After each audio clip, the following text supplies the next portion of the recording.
simple. Il a fallu qu'on ouvre avec ces petites clés qui étaient des clés, je dirais, assez faciles à utiliser. Et finalement, aujourd'hui, il s'est mis vraiment à performer à partir de la seconde.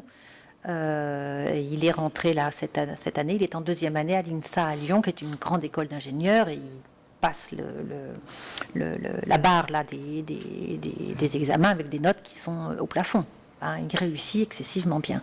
Donc là, ça a été important de pouvoir expliquer, parce que la dyslexie, elle est plus ou moins invalidante selon la forme de dyslexie. Hein. La dyslexie, c'est comme un symptôme. Quand vous toussez, vous avez plusieurs raisons à cela. Vous pouvez tousser parce que vous avez mal à la gorge, mais parce que vous avez un ulcère, mais parce que... Bon. Donc la dyslexie, c'est compliqué. C'est pour ça que les enseignants s'y repèrent pas, parce que quand on dit dyslexie, ça veut tout et rien dire. D'où l'importance de faire un bilan, d'établir un bilan. Et préventivement, on devrait faire des bilans à tous les enfants dès l'âge de 7 ans, parce qu'on aurait un certain nombre de repères efficaces. Aujourd'hui, pour le jeune Louis qui est en terminale, qui est un très haut potentiel avec dyspraxie, c'était un petit bonhomme à l'âge de 5 ans.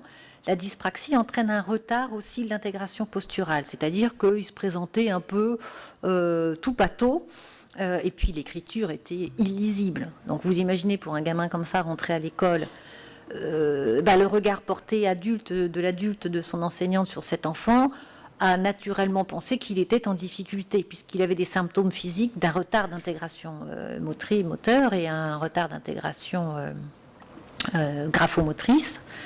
Voilà, donc il a fini par souffrir parce que les notes n'étaient pas à hauteur de son potentiel. On a dû le déscolariser, le mettre dans une école hors contrat.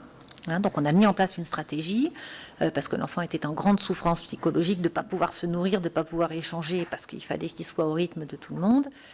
Et on a préparé une stratégie avec les parents qui était de dire à la sortie de l'école hors contrat, il fallait le remettre dans une école publique en 4e ou en 3e pour qu'il puisse reprendre le chemin et qu'il ait une intégration normalisée dans une école classique pour avoir plus de chance, je dirais. Et puis lui voulait être comme les autres, hein, sa demande c'était ça, d'être réintégré dans un environnement scolaire classique. Justement, Claire, si je peux me permettre de t'interrompre, sur cette idée d'être comme les autres, on a souvent à Mensa des parents qui viennent nous voir avec des enfants qui disent mais moi je suis pas précoce, hein, je veux être comme les autres, moi ça me concerne pas, c'est histoire de précoce, ça concerne les autres mais moi je suis pas du tout concerné.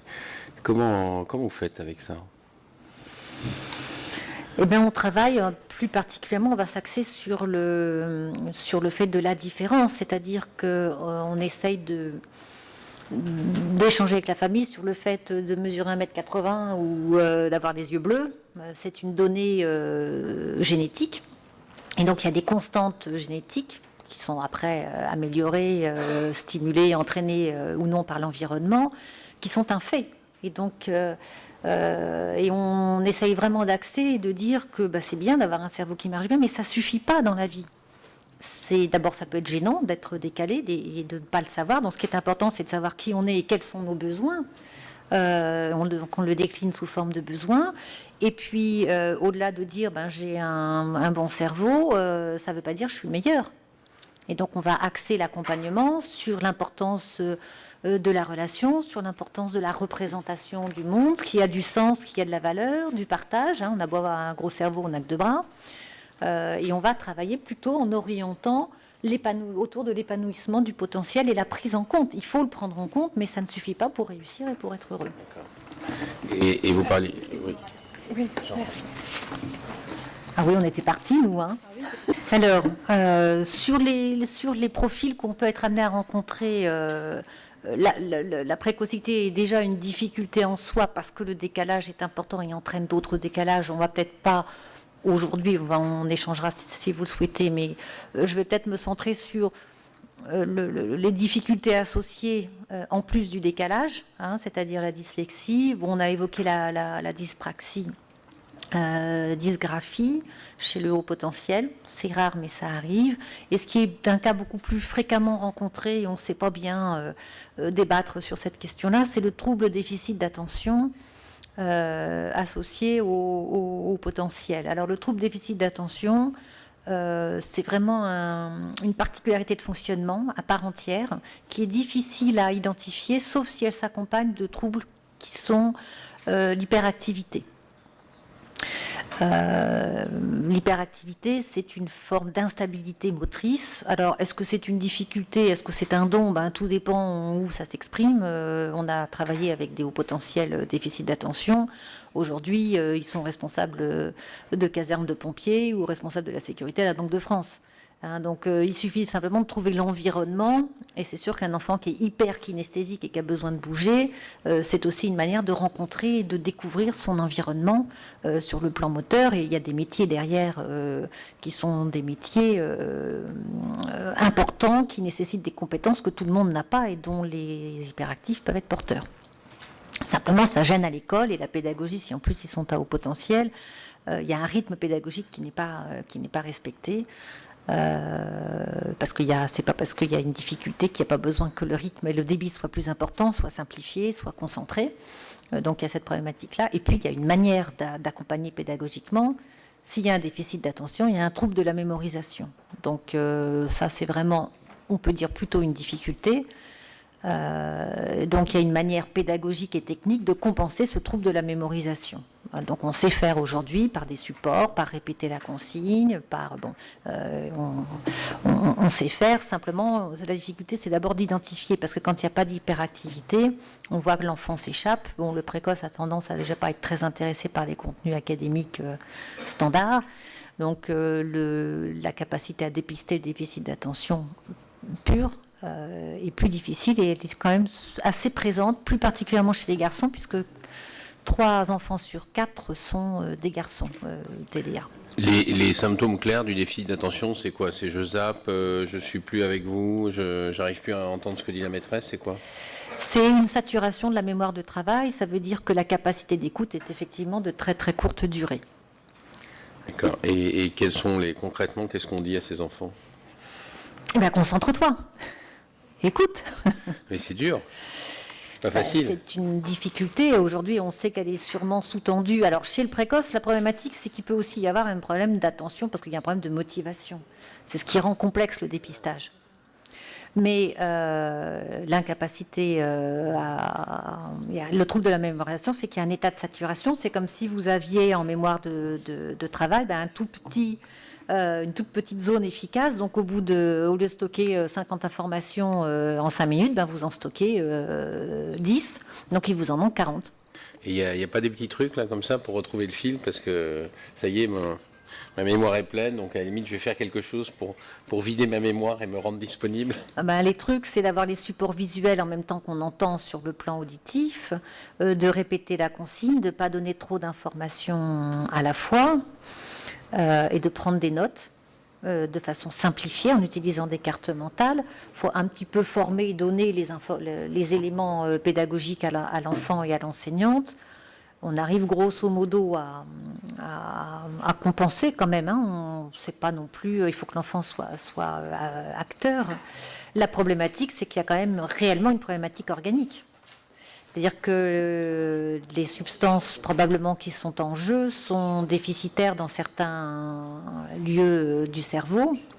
On pense notamment impliquer le déficit en dopamine ou en sérotonine. Alors est-ce que ces blocages sont la conséquence d'un haut potentiel qui n'est pas intégré et qui fait qu'il y a une incidence sur le plan organique parce qu'on est sur une zone de réactivité? Est-ce qu'elle est vraiment liée à une problématique pure organique qui va avoir par contre-coup une incidence sur la pédagogie et entraîner un cycle un peu infernal qu'il faut absolument casser? Il faut réduire la durée des apprentissages aussi, leur permettre de faire des pauses. Il y a un rythme pédagogique. Alors quand en plus ils sont précoces, Donc je vais passer rapidement sur les 3 points que je ne vais pas développer parce qu'on ne va pas avoir le temps. Simplement pour mémoriser les étapes de prise en charge. Précédemment et au tout début des prises en charge, on était très centré sur l'approche thérapeutique et clinique de la prise en charge des troubles d'apprentissage, en disant que l'enfant en difficulté avait besoin surtout qu'on compense un environnement social déficitaire.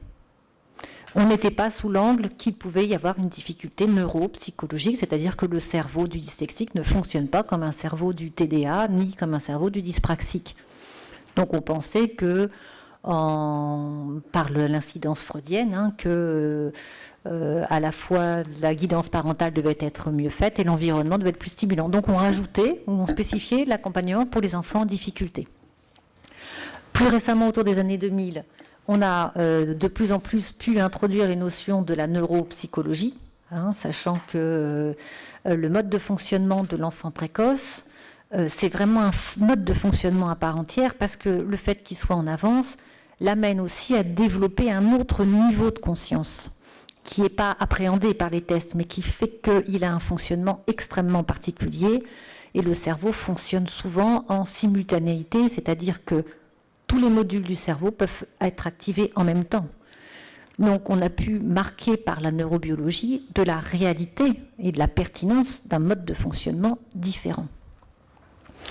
Cette expérience aujourd'hui nous amène à dire c'est pas parce que l'enfant est précoce qu'il est plus doué, mais que pour que la pédagogie et que l'enfant puisse se développer de façon épanouissante, les critères sont de plus en plus axés sur les capacités émotionnelles et les capacités relationnelles qui doivent être développées, qui sont des sérieux outils de connaissance et de compréhension aussi de l'environnement social et de la vie d'une manière plus générale. Donc, il faut penser qu'ils peuvent être en avance sur certains aspects, mais qu'ils peuvent être aussi en retard ou en difficulté sur d'autres aspects, et que toutes les intelligences sont à intégrer dans le développement de l'enfant, et non pas uniquement on stimule par l'accélération ou par l'appétence intellectuelle. Et le fait qu'il soit décalé pose la problématique qu'ils ne soient pas en relation sociale avec les autres, et donc on les prive de cette possibilité de fonctionner, alors que si on les met avec des groupes d'enfants qui sont un peu plus proches de leur mode intellectuel de fonctionnement, ils peuvent alors créer des liens sociaux. Donc l'important, c'est pas de se placer sous l'angle de la surstimulation, c'est de dire, si on leur donne un environnement adéquat, ils peuvent alors globalement mieux se développer. Voilà, donc je passe sur ces 3 points, je laisse la traductrice faire son travail, et puis je reprends pour le modèle américain.